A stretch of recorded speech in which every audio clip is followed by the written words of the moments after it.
Hello everyone.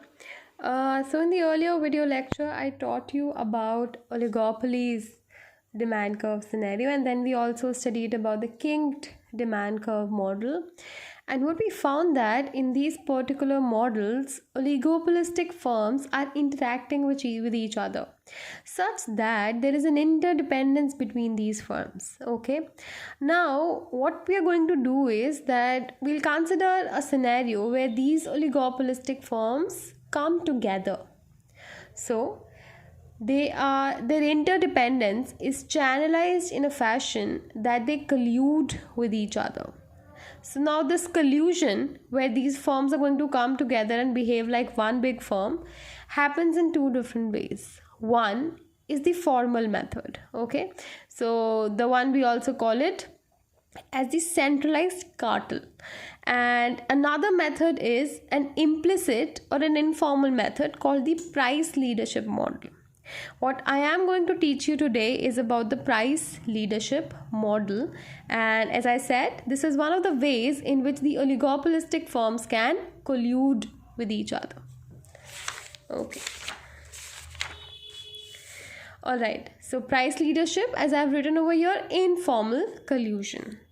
So, one way by which the firms in an oligopolistic market can make necessary price adjustments without fear of starting a price war or without overt collusion, overt means formal collusion, is by price leadership. So what happens is that the firm generally recognized as the price leader starts the price change, and the other firms in the industry quickly follow. The price leader is usually the dominant or the largest firm in the industry.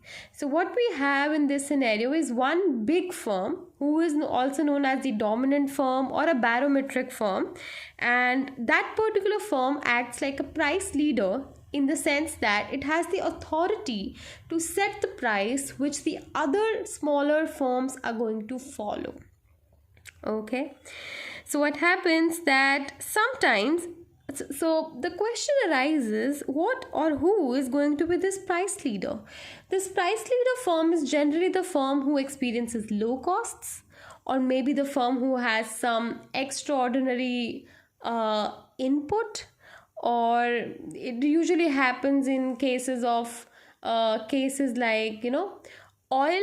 So they give you a lot of examples in this book also. So they're given examples of price leaders are Alcoa and aluminium, and then you have US Steel, and then Gulf Oil, rubber, Kellogg's in breakfast cereals. So these are some big players in the market, and these act like price leaders. Okay. So in the price leadership model by the dominant firm sets the price for the commodity that maximizes its profits. So this price leader is actually very clever. He knows that he has the authority to influence the price in the market. What will he do? He'll perform the profit maximization, arrive at a price which maximizes this particular firm's profits, and ask the other smaller firms to supply whatever they can at that price. And then if the other smaller firms cannot fulfill the entire market demand, the residual demand gets to be fulfilled by this price leader. Okay, so we're going to study about it using this diagram.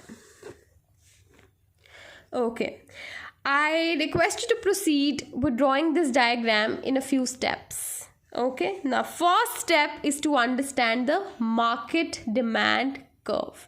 Market demand curve is A, B, C, D, F, G. Okay, this entire stretch AG is the market demand curve, and make it with equal intercepts 12 and 12. This is price, this is quantity.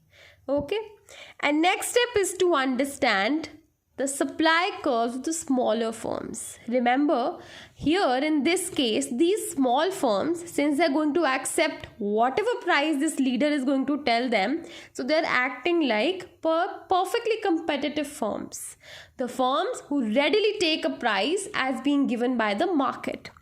Now, in perfect competition, we know that the supply curve of firm is given by the marginal cost above the minimum average variable cost. Now, if I add up all of these marginal cost curves for each of these individual small firms, I'll have a summation of these marginal cost curves, which is here. So this summation of SMCs gives me the summation of all the marginal cost curves of all the small firms in this market. Now this starts from this point, which clearly says that below this point the smaller firms cannot produce. So the supply curve is M till this stretch. So sigma SMC is the supply curve of the short run, the supply curve of these smaller firms. Okay, so step 1 was to draw market demand curve. Step 2 was to draw this curve, and then let's come on to step 3. Step 3 is, once you have drawn this curve, mark this point at B. Now from this point B, take a horizontal line till y-axis, that is point H. Once you are at point H, exactly from point H, and then so basically from B, you have mapped a point H, and using this point M also, the lowest point of the supply curve, take a horizontal line and mark a point F. So this H and F, when joined, will give you the stretch of the demand curve of the dominant firm. How? I'll explain you why is this the demand curve of the dominant firm. But for now, what you have to know to draw this diagram, you drew your sigma SMC curve, obtained a point like B and M. From B, you have a point on y-axis at H, and from M, you have a point on the market demand curve F. And once you join H and F, what it becomes, I'll let you know. Okay, so that's done. Now try to understand, if price is 7 rupees, I'm saying if price is 7 rupees, then at what point will these small firms supply? The small firms produce at a point where price equals to marginal cost. Okay, so price equals to this sigma SMC. You take this point right from here to here, and we see that at such a point of equilibrium, the quantity produced is 5. And this is the quantity on the market demand curve as well. That means at a price of 7 rupees, the 5 units so produced by all the small firms happily satisfies the market demand. So, in such a scenario, that dominant price leader firm need not enter. Okay, so what is the quantity produced by the dominant firm at this point? 0. So this is the vertical intercept of the demand curve of the dominant firm. Okay, what is a vertical intercept? Vertical intercept means the price at which you're not going to supply anything, and horizontal intercept is the price at which you're going to supply everything. Okay, once you're drawing the demand curve, if you remember, this vertical intercept tells you the price at which you're going to supply 0, and this intercept tells you the 0 at 0 price, what is the maximum, so what is the maximum quantity the firm can produce. Okay, so we're trying to arrive at the demand curve of the dominant firm, and for that I've successfully been able to understand what is the vertical intercept. Now let's talk about the horizontal intercept. Okay, below a price of 2 rupees, these smaller firms are just taken away from the market. What will happen? Below a price of 2 rupees, only the dominant firm will have to fill the market space. Okay, what is the role of the dominant firm? Dominant firm actually steps in to fill the market demand. Whatever is the residual, whatever is not being met by these smaller firms. Now below a price of rupees 2, these smaller firms cannot choose to supply anything. So below a price of rupees 2, we will walk along this market demand curve, and this stretch is going to give the remaining part of the demand curve of the dominant firm. Okay, now this is one stretch. This was the vertical intercept. Join point H, F and G to get the demand curve of the dominant firm, which is H, F, G. Okay, now Now question arises, what happens over this range, HF? So whatever quantity gets supplied by the sigma SMC curve, so basically the smaller firms, the residual gets supplied along this curve. Okay, how? I'll teach you. Now, so clearly this is the demand curve of the dominant firm. So I'll just bring all the pieces together for you once again. I have a market demand curve, A, B, F, G. I have a sigma SMC curve which is indicative of the supply curve of these small firms. And then from using this sigma SMC curves information, I have a point like B, corresponding to it I have a point like H, and then using the information of point M, I have a corresponding point F. I join H and F. This gives me one stretch of the demand curve of the dominant firm. And then I plot, or then I find out the stretches of the other stretches of this demand curve of the dominant firm. So basically, below a price of 2, these smaller firms are not going to supply anything. So the dominant firm will have to enter and fill the market space.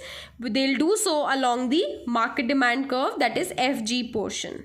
And then above a price of 7, or in fact at a price of 7 rupees, these smaller firms supply all that the market needs, that is quantity 5 units. So the dominant firm has nothing to supply, so the supply is 0 over here. Okay, so the quantity demanded for the dominant firm's output is 0 at such a price of 7, and the quantity demanded below a price of rupees 2 will be equivalent to the quantity demanded along the market demand curve, and this will be fulfilled by the dominant firm. So now I have the dominant firm's demand curve HKFG or HFG, whatever way you wish to call it like. Now corresponding to this demand curve, I'll have a marginal revenue curve, and you know how to draw the marginal revenue curve. It's just a midway curve. So if this demand curve will stretch up to some point like this, the midpoint of your x-axis till the x-intercept of the demand curve will give you the marginal revenue curve. So if your demand curve is going to stretch like this, the marginal revenue curve will cut the x-axis just in the middle. Okay, so this is my corresponding marginal revenue curve. Now let's begin how this price leader is going to behave in the market. We are almost near to closing this diagram and the concept. We know profit maximization happens at a point where marginal revenue and marginal cost are equal. So if this dominant firm is facing a marginal cost curve like SMCD. Okay, now you draw the short-run marginal cost curve facing this dominant firm SMCD. Then this dominant firm will maximize its profit at a point where marginal revenue is equal to marginal cost, and that happens at a point E. And at point E, if I take it to the demand curve of the dominant firm, the price will work out to be rupees 6 and the quantity will work out to 2 units. So what will happen? At a price of rupees 6, how much will the other smaller firm supply? Let's look at the point of sigma SMC equals to price, because these firms are acting like perfectly competitive firms. So they're going to supply at a point where sigma SMC is equal to price, that is marginal cost and price are equal, and that happens at price equals to marginal cost, a point like L. So the quantity is 4. So 4 units will be supplied in the market by the smaller firms, and the residual, so basically price of 6 gives the market demand as 6. So the residual is 6 minus 4, that is 2 units. Those will get supplied by the dominant firms.